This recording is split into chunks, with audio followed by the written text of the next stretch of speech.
Bwana Yesu asifiwe wapendwa. Tunashukuru tena Mungu kwa kumaliza mwaka.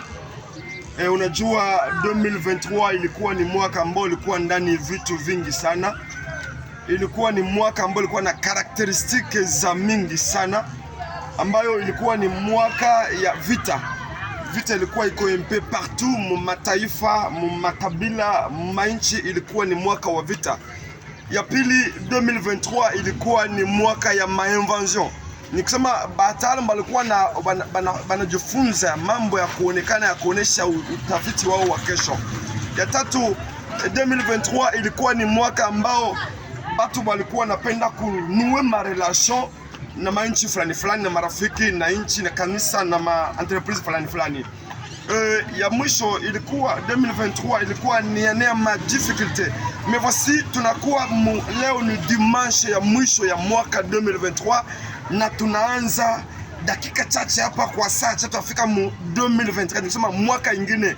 Halafu maombi yangu, itaji yangu, suwe yangu kwako wamanifuata mu inchi zote, mu taifa, mu baraza zote ama kontina yote tano kama sita zenye ziko, na kutakia mwaka wa amani. 2024 ikuwe kwako mwaka wa usalama, ikuwe kwako mwaka ya accomplissement ya ndoto ya unabii uliopata, labda mwaka ikuwe kwako mwaka ya realization ya maprojet, mwaka ikuwe kwako mwaka ya ndoa ama ya kazi ama ya uponyaji. Nikusema nakutakia mazuri zaidi ya gisi wanafikiria. Labda ulikuwa mpangai, lakini maombi yangu mu 2024 utoke mu location ukuwe bayeri. Labda ulikuwa na biashara vya chini, maombi yangu ya 2024 kwako ni utoke mu kapitali ya chini upande yulu. Labda ulikuwa unafrekante mahopitali sana, lakini maombi yangu natangaza kama mtumishi wa Mungu 2024 haitakuwa kwako ya magonjwa, hapana.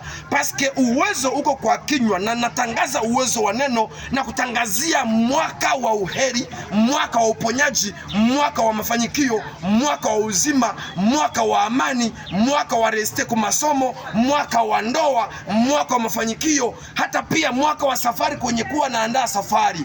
Nimekuwa na message ine ambayo ni unabii ya 2014. Naongea ni sababu watu waelewe, siongelee kanisa, siongelee familia, lakini naongelea dunia mzima. Niko na message ine, alama ine ambazo zitaonekana mu 2014. Waliokuwa wa roho wataelewa, na watakapo naona ziko natimilika wataelewa kwamba kweli kuna watu waliosema. Hatuseme kwa ajili ya kujitambulisha kwamba tunajua, hapana, lakini tunapana dalili ine za mwaka ujayo, le 4 signes de l'année 2024. Tunasoma Genèse 11:12. Ésaïe 11:12. Nous lisons au nom de Jésus. Il se lèvera une bannière pour les nations. Il rassemblera les exilés d'Israël et il recueillera les dispersés de Juda, les 4 extrémités de la terre. Amen. Tulikuwa nazungumzia kuhusu alama ine ambazo zitafanyikiwa, zitatimilika mu 2024, ambazo zimeonekana kiroho, hata kimwili zitaonekana, na walio wa roho na wasomi wataelewa kwamba kweli Mungu alizungumza na watu. Alama ya kwanza mpendwa, ambayo itaonekana mu 2024, yoha une montée en unité. Nikusema kutakuwa utaalamu ya watu watapenda wajiunganishe pamoja. Mataifa zitapenda zijiunganishe pamoja. 2024 ni ane ambao mataifa, makontinent, mapays zitapenda zifanye maalliance kusudi basolidarize unité yabo. Ile mtaiona. Labda nikupatie ufafanuo fulani kusudi uelewe nataka kusema nini. Utakutana kunakuwa vita ya mataifa ambayo inapenda ijiungane na Rusi ambayo inapenda ibadilishe vision ama programme ya Etats-Unis. Kuna kuwa manation ambayo itajialie kwa Etats-Unis, na kuna kuwa manation ambayo itajialie ku Rusi. Juba solidarize ile unité yabo. Njo bata unifier puissance. Na ile unification yabo itakuwa mpendwa, alama ya pili, kutakuwa numérisation monétaire. Ni kusema hii ma puissance mbili, moja itapenda idomine kudetermine ingine, na lengo ya kwanza ni kupenda batoshe taratibu za kutumia pesa ya kikaratasi ama za chuma, lakini batakuwa natumikisha, batapenda ba concretiser ile numerisation monétaire. Kusema pesa itakuwa tena sio ya kipapie, itakuwa iko numerique. Ile ni alama yenye itatimilika mu 2024. Waro ataelewa na atatuambia kwamba Mungu amezungumza. Halafu mpendwa, ya pili utakutana, kutakuwa alama ya pili, kutakuwa avancement en technologie. Ni kusema utaalamu wa teknolojia utasonga mbele zaidi. Teknolojia itapanda, itaevolue zaidi mu 2024. Njo objectif yatakuwa alama ya kuikarakterize kama tuliongea kile Mungu ambayo ametuambia, na usemi pia usomi umetufunulia. Kutakuwa avancement de la technologie. Ni kusema mwili avancement ya teknolojia mpendwa, njo mwenye ile unification ya mataifa inapenda iunge teknolojia mpya ambayo iko na lengo ya pia kuleta ile alama yenye iko mu Apocalypse 13:16-17. Nitambia kwamba siku za mwisho kutakuya mfalme ambaye ataonekana kuwa mzuri, lakini atashurutisha watu alama, na ile alama itakuwa kwa mkono wa kuume wala kusura, na ile alama kama huna alama hutauza wala kuuzisha. Ile yote ni resultat ya development ya teknolojia ambayo iko deuxième signe yatakuwa karakterize na année 2024. Nataka nikwambie mpendwa, ile avance mpendwa ndio ni mzuri parce ni masomo, lakini d'une part ni evolution na précipitation na rapidité ya bete ambaye ni Antichrist mwenye ko napenda alamuke mbio na aonekane. Ukisoma mpendwa Apocalypse 13:17 natambia kwamba mfalme atakuja, ataonekana kuwa mzuri, atatafuta kuleta amani, na ile amani yake mwisho atashurutisha watu wa muabudu.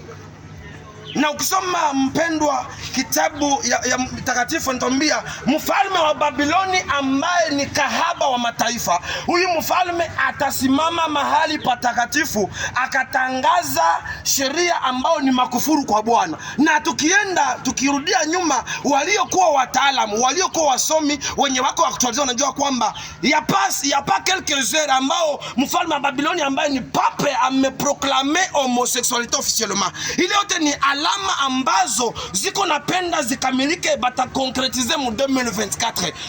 Ya tatu nitambia alama mpendwa ya 2024 ni presentation ya marke ya bet, kuonesha alama ya mnyama. Sije kuhubiri hapana, lakini ninakuja kusema kila ambacho kitaonekana mu 2024, na walio wa roho wataelewa kwamba kweli Mungu huzungumza na walio wake. Alama mpendwa hiyo itakuja na utaalamu ambao tumesema mbele. Kwa hizo pointi mbili za mbele, kutakuwa unification en puissance qui sera en montée. Deuxièmement, kutakuwa elevation ama accomplissement ama précipitation ya kuelever technologie juba créer monnaie numérique. Tumerudia pale. Alama ya tatu tumezungumzia, kutakuwa alama ambao tunaita ni apostasie et abandon de la foi. Alama ambayo itaonekana mpendwa, apostasie ni etape ambayo mtu alibatizwa kwa Roho Mtakatifu, akasema kwa lugha, labda akahubiri kama vile mimi, lakini anakana imani, anaabudu miungu. C'est une dimension ya désobéissance. Apostasie mpendwa itaonekana, watu watakimbia imani, watu watapinga imani. Il y aura de rébellion spirituelle mu 2024. Deuxièmement, kutakuwa ibada za kujipendeza, kutakuwa tabia za kujipendeza, kutakuwa kila mtu atakimbilia kuaprecier loisir ya pombe, loisir ya buzinifu, loisir ya malaria mwingine, loisir ya kutosha mimba, loisir ya kuua mwingine unamchomea mnyumba. Ni kusema ni alama ambayo itaonekana, watu watapenda kujifurahisha. Maana Biblia inatuambia kwamba watu watasema kwamba mimi nafuata Biblia, nasoma Biblia, lakini sishike Biblia. C'est comme les Français peuvent dire je suis un végétarien mais je mange la viande. Ni kusema mtu iko na identité mbili. Troisième alama mpendwa ni alama ya watu watapenda kujipendeza, umimi itakuwa sepala, kutakuwa vitu ambacho hata kanisani zitaingia, kutakuwa watu watapenda kujipendeza, batakuwa ba moi d'abord, egoisme itaingia.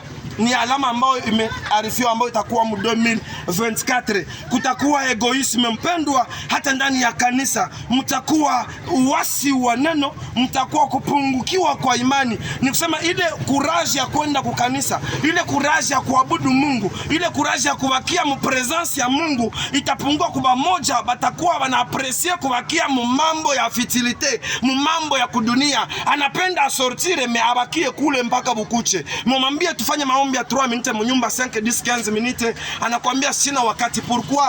Ni alama za 2024.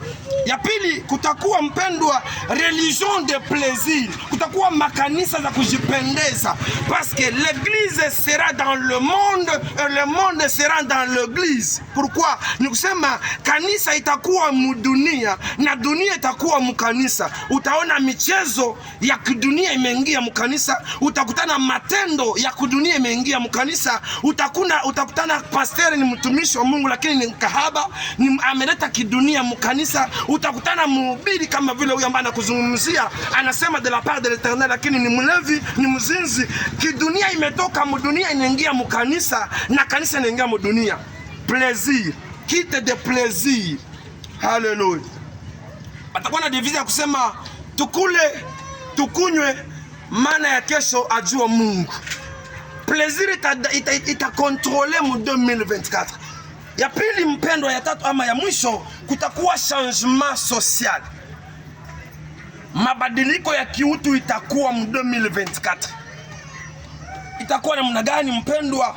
Watu watakimbia, watu watakatala imani, watu watapenda d'abord moi. Ile egoisme ya précipitation kujenrichir pour le pasteur, batakimbiza bafanye concurrence ya kukua, naye akue na gari, naye akue na nyumba, naye hesabilike parmi les millionnaires. Haiko njo lengo. Lengo ni tuhubiri watu habari njema, kukemea zambi, hubiri upendo, ya kesho ajua Mungu. Lakini maana ibilisi anapenda kufundisha hiyo, kuleta vitu ambavyo utaviona mu 2024. Mutakuwa changement ya social, mutakuwa egoisme en puissance. Moi d'abord, munilete yote ni mie njo. Lakini ya pili mpendwa, kutakuwa celebrite, kutakuwa kursi ya kupenda ukuwe celebre bakujue. Alama ya 2024. Kwa kumaliza mpendwa, kuna kuwa ya mwisho. Ni alama gani? Ni alama ambayo watu watakuwa na sura mbili. Atakwambia niko Mkristo ndio, lakini roho na akili mtumikie Mungu. Ni wakati mtu atapenda iko mkudunia na zambi anaishi, anahubiri habari njema lakini zambi haziache, anahubiri habari njema lakini ni mzinzi, anahubiri habari njema lakini ni muuaji, anahubiri habari njema anaimba hata kanisani lakini anatosha mimba. Ni kusema watu wanachangisha vitu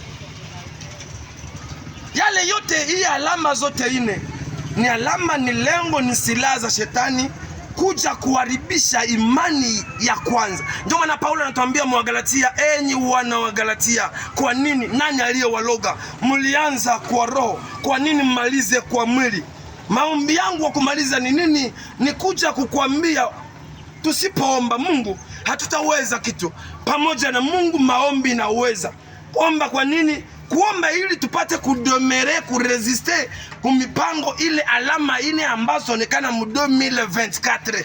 Ya kwanza inabidi tujiatashe plus kupendo, kukazi ya Mungu, mu volonté ya Mungu. Ya pili inabidi kutafakari maneno ya Mungu. Tusome sana maandiko kwa kujua mpango wa ibilisi, maana ibilisi halali, ibilisi hasinzie. Kila leo anabadilisha lengo kwa ajili ya kupepeta, kupoteza mtu mmoja.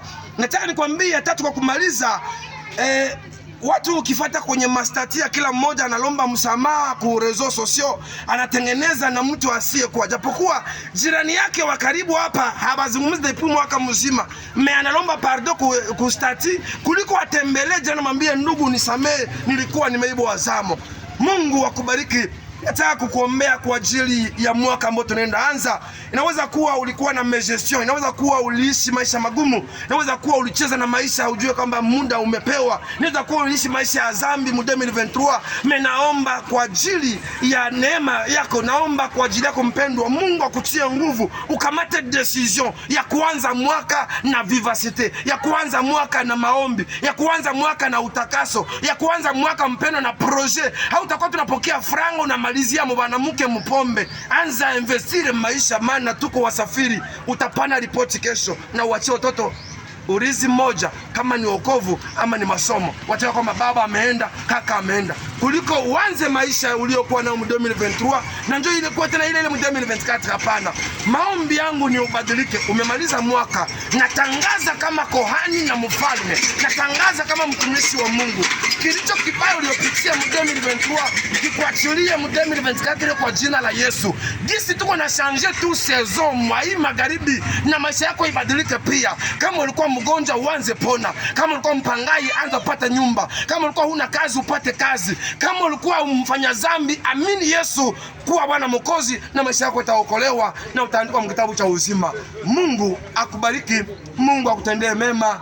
Mwaka mpya 2024, mwaka wa amani, mwaka wa baraka, amani Mkongo, amani mwinchi nzima, amani mkartie zetu 18 za Goma, amani mwa Afrika nzima, amani ndani ya makanisa, amani ndani ya miji, ndani ya familia. Wewe ambao ulikuwa hujapata jibu, Mungu anayejibia majibu nawe pia akujibie. Mungu akufariji, Mungu akuponye, Mungu akugange kwa jina la Yesu.